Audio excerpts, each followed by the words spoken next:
কচি কচি ডাঁটিগুলো কেটে কুটে ভাপিয়ে নিচ্ছি, ভাপিয়ে না সেদ্ধ করেই নিচ্ছি। কপি ডাঁটিটা হালকা করে সেদ্ধ করে নিয়েছি, খুব ডিপ সেদ্ধ হয়নি। আর এখানে সবজিগুলো দেখো, আলু, বেগুন, পেঁয়াজকলি, বটবুটি, শিম, যা যা ছিল, করে কয়েকটা মটরশুঁটি, আজকে আমার ধনে পাতা নেই, কয়েকটা মটরশুঁটি সব কেটে নিয়েছি। এগুলো মিশিয়ে কপি ডাঁটির সঙ্গে চচ্চড়ি হবে। এরকম আমি তেলের মধ্যে 5 ফোড়ন দিয়ে দিয়েছি, মানে 5 ফোড়ন সাম্বার দিলাম। এবার সবজিগুলো ঢেলে দেবো।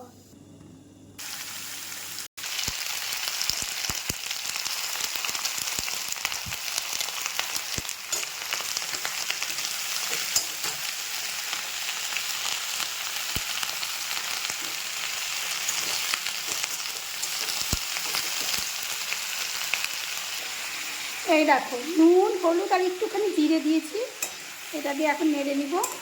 তারপরে এই দেখো সর্ষাটা একটু নুন দিয়ে ভিজিয়ে, মানে এটা সর্ষার গুঁড়ো ছিল আর কি, সর্ষার গুঁড়ো ছিল, একটু জল দিয়ে ভিজিয়ে রেখেছি।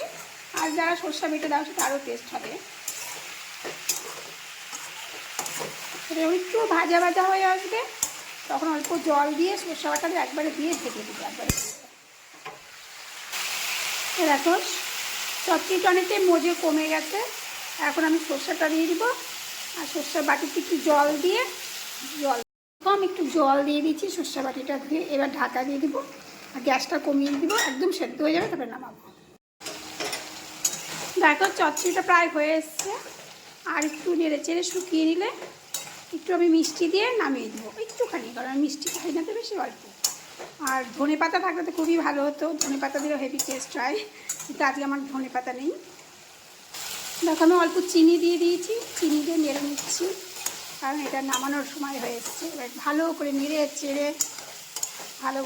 চেড়ে ঘেটে ঘুটে তারপরে নামিয়ে নেব। দারুণ চচ্চড়িটা হয়ে গেছে, এবার একদম হয়ে গেছে। এই দেখো কফি ডাঁটি দিয়ে আর শীতকালে সমস্ত রকমের সবজি দিয়ে মিশিয়ে দারুণ একটা চচ্চড়ি হলো।